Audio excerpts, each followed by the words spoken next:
Tony G is looking down on Queen 3 suited. Pre-flop. This is Tony G doing what he does best, setting the tone of the table. He opens the action with a hand that is nowhere near premium, but plays reasonably when he can take pots away with pressure and occasionally hit disguised flushes. Hellmuth just calls with pocket tens, which already starts to define ranges. When Phil flats instead of 3-betting, he keeps in all the weaker hands he hopes to control post-flop, but he also invites the rest of the table to join. Then Brunson in the big blind completes with Jack-10, closing the action and taking a very fair price with a connected, Broadway-adjacent hand. The flop comes and it poses more questions than it gives answers. And instantly everyone has something to think about. Tony, as the pre-flop raiser, continues for 5,000.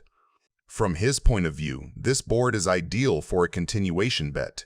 It connects with his suited open by giving him a queen-high flush draw. It is hard for anyone to have a monster aside from sets or Jack-X, and he can represent overpairs that he does not actually hold. Brunson's raise to 25,000 is where the hand sharpens.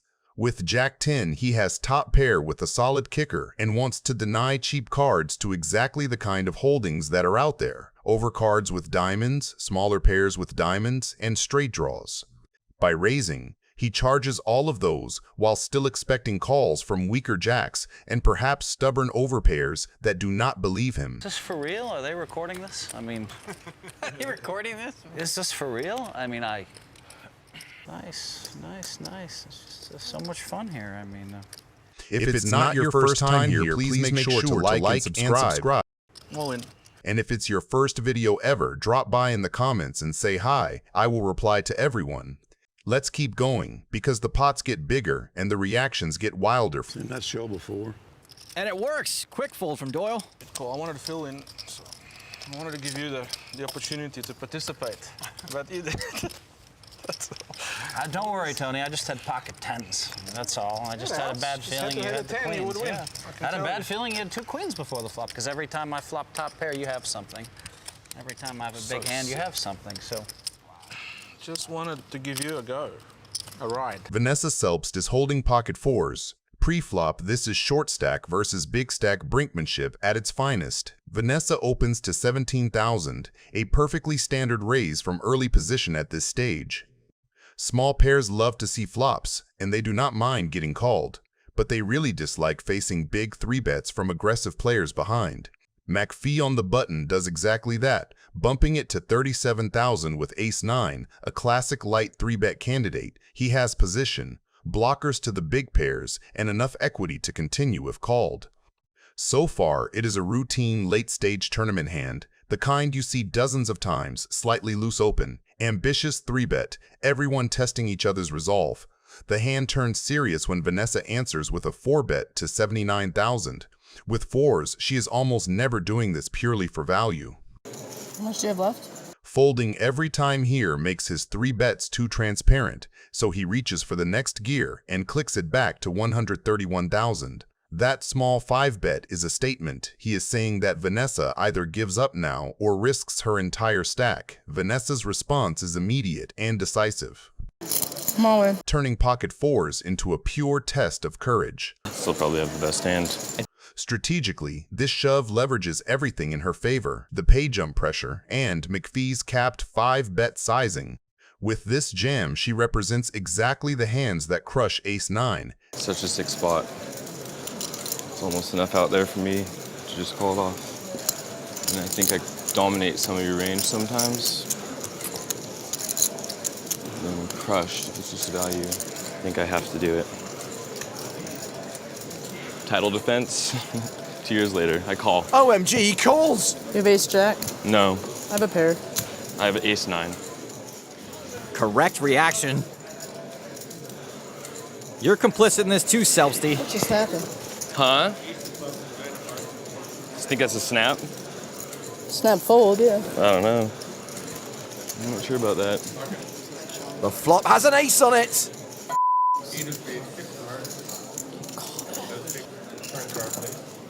Sick race. Nice one. And another ace for good measure. Worst play I've ever seen. What? He like goes after me every time. I have no idea why. friend of mine. You put that on TV. It's the worst play ever. I don't know why friend's going after me, but he does it every single tournament. Phil Hellmuth is looking down on ace-9 offsuit. Yeah, doing an add-on, if no one objects. No, of course. I don't object. Add on for as much as you like. Up to 500,000. Preflop. This is a perfect example of how one aggressive decision can pull 3 other players into a very volatile pot. Brunson opens with 6-5 suited, a classic loose raise that keeps the game flowing and his range wide. I call. Hellmuth wakes up with ace-9 offsuit and chooses a big 3-bet to 12,600. That sizing is doing a lot of work. He wants to isolate the opener, pick up the dead money, and use position plus skill edge rather than pure cards. The problem is the hand itself. Ace-9 offsuit looks pretty, but in a re-raised pot it is in terrible shape against any calling range that includes better aces, big pairs, and suited Broadway. I raised the pot. When Wiggins looks down at pocket kings behind all of this, he is in a dream spot and decides just to call. That flat call is very tempting. He keeps all the weaker hands in, disguises his strength, and gives himself a chance to win a huge pot without ever having to face a 4-bet, but it also invites the players behind to come along with speculative holdings. 12-6. Yep. Call. We have some cannon action over here. And Brunson, getting an excellent price in closing the action, comes along as well. I know Tony's gonna call it, so I might as well too. Yeah. I love these big pots. What a sick hand this is. 4 ways. I'm landing on anyway next pot, so it's like a free roll for me.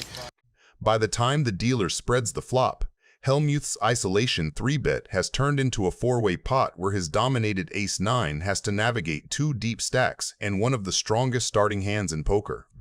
The flop comes 9-10-9, and the board instantly rewrites everyone's expectations. That flop looks like you, doesn't it?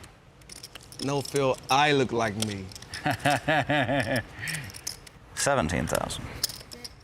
Phil bets 17,000. If you look like me, why you bet so much?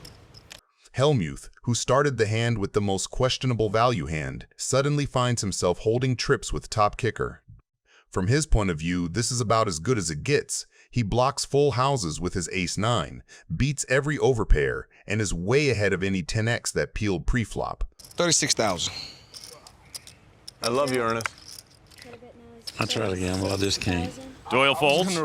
I was gonna raise. I'm so sick. Tony G's out. Wow. This is almost certainly disaster for our loose cannon. 200,000. What are you going to do if I move in? You going to call? Phil, of course I have no choice but to, my brother. You got aces or kings or something or what? Man, if I had aces or kings, man, I'd be the man right now, wouldn't I? Well, I don't think I have a choice here. This is so sick.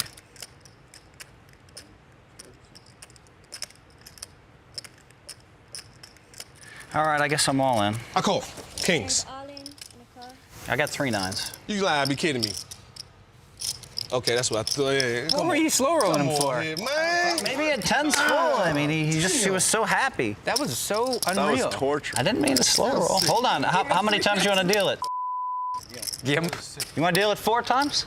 No, that's not. When a you slow know roll. he's gonna call because he says it. You know, and Phil Locke, why don't you just stay out of it? Why don't you stay out of it? Because I'm right here and I because felt bad. you've been so far out of line to me, and every time we've played, and I'm just sick of it. So why don't you just mind your business? 12,600. But he's right. It was a pretty sick slow roll. I'm sorry, because I haven't done anything like that in my whole life. Were you folding? I can't get away from this. The whole speech. The guy's already in. He's already got 80% Let of Doyle it. decide. 4 times? Yeah, it gives you a better chance to Hey, win. damn sure do. Cool. A jack of hearts. Queen. Yeah, queen, king. The river, an ace of diamonds. Round 1 goes to Hellmuth. The turn, a king. There we go. Full house. That's what I'm talking about, baby. Get me down. The river's a 3. 15% dog. Ernest has won the second pot. So that's cool. I'm feeling good right now. Well, A 7 of spades. Everybody's rooting for a spade. It is a spade. Damn. Spade up 2-1. Hey. That's a loose cannon. He's up 2-1. why did you go for 4 times? You went A queen on the turn. Jack. There's a jack. The final river card. It's a king. Oh, that's real. He hit 3 out of 4. He hit 3 out of 4. score. That's with the worst hand. You're the best. Hey, baby. Why is everyone so happy except Phil? Yeah, that's what I'm talking about. Huh? Oh, yeah. That'll work, man. Yeah. You and him have endless trunks of money. He's a school teacher. Hellmuth kicks things off with ace-5 offsuit. He is raised to $1,000, but he's up against Fishman with king-queen suited, who's a math teacher known for making razor-sharp, calculated plays. I don't win very many pots from this spot, so. Fishman calls. Williams calls. Deuce, jack, ace, 2 clubs, action flop. This looks like a fun board. Williams checks instantly and Hellmuth checks behind him, but Fishman isn't waiting around. He fires out $3,000 into the pot, repping strength and leaning on that nut flush draw. Hellmuth raises. This is a pretty easy call with a flush draw, gut shot, and 2 big cards. And there it is by Fishman. The turn brings the 5 of hearts, and Hellmuth quickly bets $15,000, now holding 2 pair and looking to extract value. His pairs are still no good, but PH could be doing this with worse flush draws, and he's got enough behind for decent implied odds. Fishman is behind, but still has plenty of outs to improve, and this decision should not be a tough one for a math whiz like him. Add it all up, and Fishman makes the call. He's looking for a club or a 10. The river. There's the 10 completing the straight. Fishman tries to keep a stone-cold face as he watches the river give him the nuts. Action on Hellmuth. 23,600. His bet is an attempt to build the pot, but Fishman, with the nuts, is going to try to include some serious acting. 23,600 into a $45,000 pot. This is pretty dirty. Fishman's reverse pedaling the nuts. Hellmuth, with 2 pair, doesn't know he's walking into a trap. Fishman, with the nuts, is going to try to include some serious acting, waiting for him to commit more chips. I'm not going to let you do this to me again, Phil. I can't let you do this to me again. Leonardo DiCaprio could not be selling this any better. How much you got behind? This is Fishman's way of trying to convince him he's not too strong. Hellmuth tries to keep as cold as possible and doesn't even answer Fishman's question. Was there an answer to that? Like 85 or something. I'm all in. Fishman shoves. He even fake hesitated. Watch that Oscar, Leo. I'm done, Phil. I see method acting, improv, pantomime. If Phil calls here, the kid stays in the picture. Ha ha ha ha. This acting is so terrible that it makes you wonder if it's not a double bluff. Hellmuth is going to blow up after he sees what Fishman is holding. This is so sick. I mean, is it possible that I just get cooled every hand I play here? You got king, queen of clubs? I mean, I guess so. Phil's put him on his exact hand. God, all that talking leads me to believe that. Wow. Now, that might be real. I'd certainly be shaking either way. All right, I call. Hellmuth calls and sees king, queen of clubs. Bingo! Can I even play in this game? I mean, what the they find? I mean, what the? That was a great read, by the way. You had him. Yeah, you're a real. The guy hits a miracle 10 on me, and what? You want to just step He's on a me? school teacher, and you and him have endless trunks of money. Endless trunks of money. He's a school teacher. For God's sakes, man. Screaming will do you a lot of good. Vanessa is looking down on pocket aces. So it's me and you. I gotta raise it 1,200. When have something called predictable? Many things. So if you re-raise, then you build the pot so big, and then you're gonna get bluffed out in the big pot. Tony G thinks he's going to outplay Vanessa post flop with position and a junk suited looking hand. Keep the pots low. I bet 2,000. Yeah. That's fair, you know. I think it's better betting in a dark. A dark raise, that's hard and commitment. The flop is the dream board for Tony. He smashes bottom 2 pair versus most opponents. This is where he starts fast playing, trying to punish overpairs and top pair by ballooning the pot immediately. He leads 2K, to which Vanessa instantly raises to 5K. From her point of view, this looks super standard. She has overpair, she doesn't block spades, there are straight and flush combos Tony G can show up with, and she wants to deny equity. You ready? From Tony's point of view, that raise is exactly what he was hoping to induce. He doesn't just call, he makes it 20K. You ready? If you win the hand, you keep me quiet. Don't believe you. That bluff I'll call. That size is Tony basically telling a story of, I'm not scared of you, I have a real hand. The problem he doesn't realize is Vanessa loves that story. When she flats the 20K instead of jamming, she's saying, I have you in jail and I'm letting you keep betting. With aces, she caps nothing, and Tony can't narrow her the way he thinks he can. Turn is where everything flips and Tony doesn't feel it yet. So Tony keeps value betting for 10K. You could shut me right up. How? Well, by being all in and winning the pot. Punch in the face. Just push a button? Thinking he can still get called by worse and charge flush draws. But in reality, he's now drawing almost dead against boats and nutty slow plays, and Vanessa has him in a spot where calling is mandatory and raising is unnecessary. Full house versus full house is where bankrolls go bankrupt, because nobody folds boats to one bet emotionally. Now you got to show some guts. Can you bet this, or you're going to make a really weak check now on the end? Go on, Vanessa, you can do it. All in. Call. Ace is full. Wow, very nice. That's the best. Very nice. You got screwed? I got a full house too on the end. Wow. And a flush draw. That's it. That shut me up. Well done, Vanessa. Vanessa doubles through. I got lucky, obviously. Not really. I mean, it's... We took turns getting lucky. I got lucky to get the aces, you got lucky on the flop, I got lucky on the turn. I haven't won one hand when I've been good. So. Phil Hellmuth is looking down at ace-jack offsuit. He is raised to $2,000, but he's up against Harlow with pocket eights. And Tony G, he's lurking, and he's not planning to stay quiet for long. Action begins on Phil. Ace-jack, raised to 2,000. Pocket pair for Russ. Pot.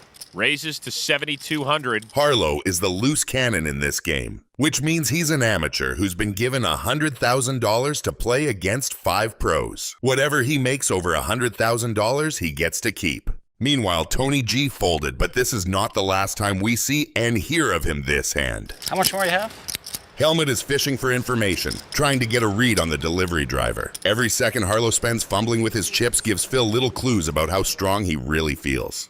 Phil calls and gives him the WWE stare down. Hellmuth off the top rope. The flop, 10-6 deuce. 3 clubs. Hellmuth checks the nut flush draw. Harlow's ahead for now, but Phil's sitting there with 2 overcards, a nut flush draw, and about 27 different ways to ruin this man's whole poker career. If Harlow fires a bet here, things could get messy fast, because Hellmuth is definitely not folding this one soon. But Harlow decides to check it back to him. The turn gives Russ a set.